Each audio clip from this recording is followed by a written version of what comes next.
enough.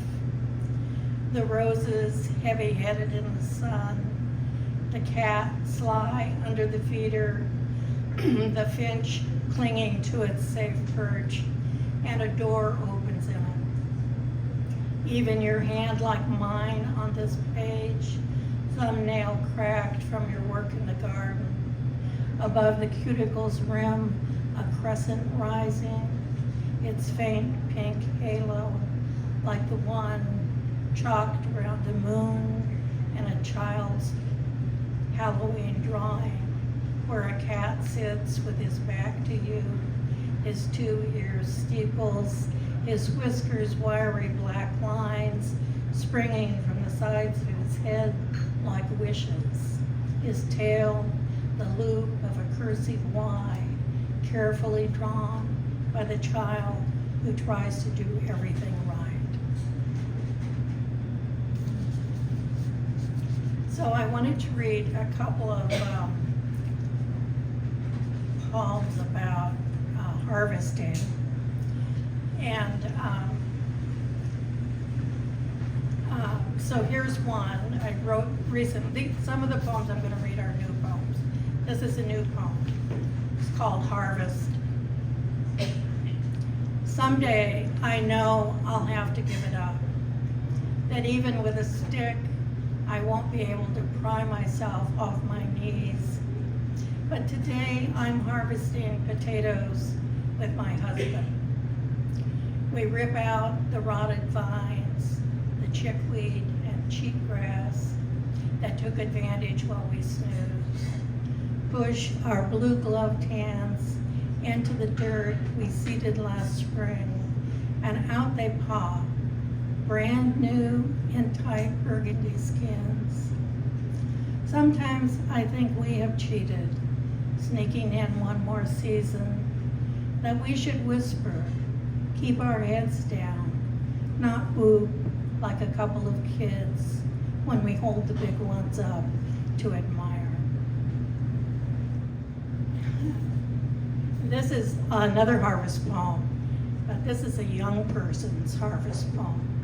And it came from a time when I lived in the Skagit Valley in the mid-60s, and it's called Abundance.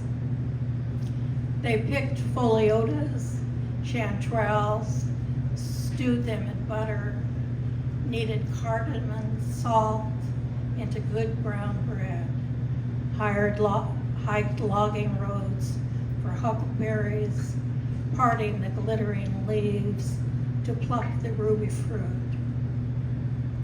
From the farmer down the road, they bought their milk for pennies, churned butter, ice cream, at the sink, brewed dandelion wine from hundreds of cow pasture sons, morphed them to bottled moonlight. They drove the shore to the reservation where the Swinomish beach Saint salmon carried home silver flanks to sweeten on alder fires. Who could blame them for thinking they would never die? Last poem. I'll read this one. This is about the war in Ukraine. I saw a newspaper article about a woman, and this kind of tells the story of her situation. Again, it's another solace poem in that terrible situation. What could she do?